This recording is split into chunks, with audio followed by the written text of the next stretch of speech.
What if I told you a single letter change, from S plus to S, could spark a full-blown storm online, even when millions of people are still watching? Today, we're unpacking why Wang Yibo's The Wind Chaser being downgraded on Yunhe Data triggered so many debates, and why this moment says far more about the industry than it does about one actor.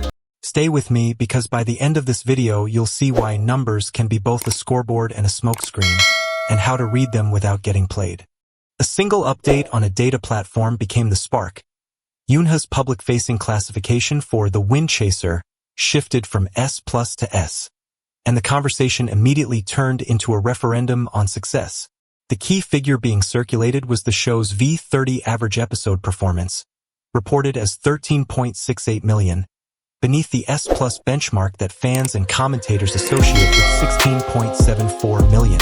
On paper, that sounds like simple arithmetic. A threshold exists, the number didn't reach it, the label changes. But audiences don't consume labels in a vacuum. In the world of Chinese entertainment, where a letter grade can shape headlines, sponsorship chatter, and even the tone of online reviews, a downgrade reads like a judgment. It's not just a metric update. It feels like a public stamp that invites 1,000 interpretations. For supporters, it can sting because it appears to diminish the effort behind the project. For critics, it can feel like validation. For everyone else, it's an irresistible "what happened here" moment. And that's why the story traveled. It's clean, simple, and dramatic. One letter, massive implications. If this were only about statistics, the outrage would fade in a day. It doesn't, because the downgrade activates something deeper. The fear that creativity is being flattened into a scoreboard. People instinctively resist the idea that a project's worth can be reduced to one window of time and one set of rules. That resistance is emotional, not mathematical. Then comes the element that makes the plot feel almost scripted. Timing. The discussion around the downgrade intensified alongside the premiere of Wang Yibo's documentary, Exploring New Realms 2. Even without proof of intention, the coincidence creates a narrative that audiences love because it feels like hidden backstage mechanics. Viewers are drawn to stories that suggest an unseen hand moving pieces around. It turns passive consumption into detective work. Add the fact that Wang Yibo sits at the center of polarized attention, and the internet does what it always does. It chooses sides before it checks context. Some watch to defend, others watch to critique. Many watch simply because tension is compelling. The controversy becomes entertainment in its own right, an unfolding metadrama where the real cliffhanger isn't the next episode, but the next data update. The audience fracture comes from two different definitions of winning. For one group, entertainment is measurable. If the grade drops, the performance dropped, and that's the end of the story. This view offers comfort because it is clear and decisive. For another group, the downgrade feels like a misreading of what viewers actually experienced. They point to momentum, word of mouth, and the way a drama can build power over time through standout scenes, character turns, and emotional payoffs. They believe numbers should follow impact, not define it.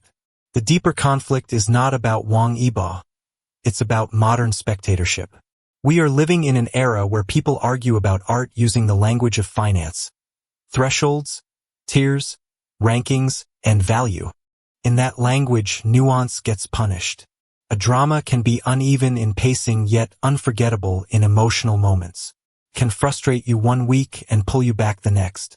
That complexity doesn't sit neatly in a single label. So when the internet argues, it is really arguing about identity. Am I the kind of viewer who trusts dashboards or the kind who trusts my own reaction?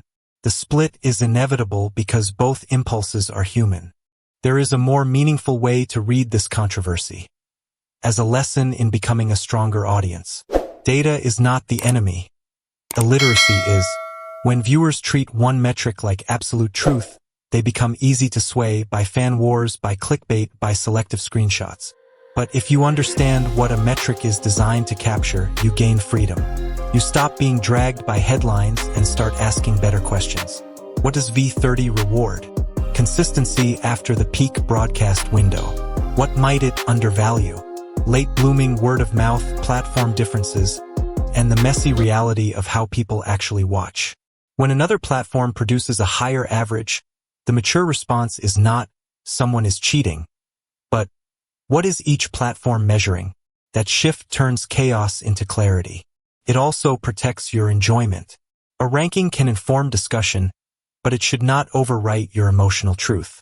If a performance moved you, that is real evidence, even if it's not neatly quantified.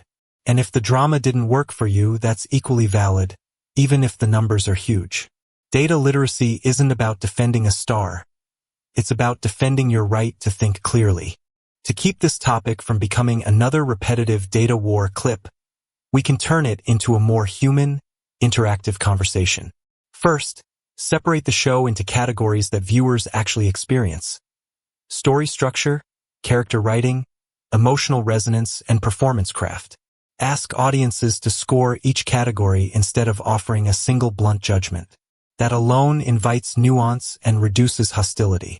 Second, spotlight the moment that stayed with you, rather than the number that won.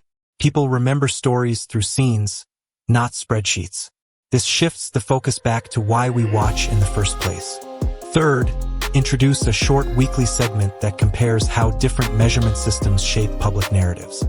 Not to accuse anyone, but to reveal how easily opinions can be steered. Finally, add a reflective question. If the same drama can be labeled differently depending on the metric, what does that say about our obsession with labels? That question turns viewers from spectators into participants. It also makes the content emotionally richer. It acknowledges pride, frustration, fatigue, and care without inflaming conflict. Freshness comes from moving beyond the headline and giving the audience something rarer online, a way to talk without tearing each other apart. If you strip away the noise, the controversy itself reveals something important. Only artists with real cultural gravity attract this level of microscopic attention. People do not fight over empty names. They fight over figures who sit at the center of competing expectations: popularity, credibility, performance, commercial pull, and personal growth. Wang Yibo exists in that high-pressure space where every project becomes a test, and every metric becomes a headline. That can be exhausting to watch, but it also signals endurance. Careers built on one viral moment are fragile. Careers built on sustained relevance can survive a week of controversy. The more constructive takeaway is this: a label does not define a body of work. A downgrade does not erase strong scenes, disciplined craft, or audience connection. Nor does praise remove the need for improvement. The healthiest way to view his position is not as a fragile reputation that must be protected at all costs, but as a developing journey that can hold criticism and still move forward. If anything, this moment invites a quieter kind of respect. Not just for success, but for resilience, the ability to keep working, keep learning, and let the work speak over the noise. If you enjoyed this kind of smart, respectful breakdown with the drama, but without the toxicity, then you're in the right place. Please subscribe to StarWatch now, hit the like button, and share this video with a friend who always argues about ratings in the group chat. Thank you for watching. Genuinely, your time means a lot. And if you want part 2, where we break down how different platforms score the same show in completely different ways, tell me in the comments. Until next time, take care of yourselves, and remember, numbers can measure views, but they can't measure what a story made you feel.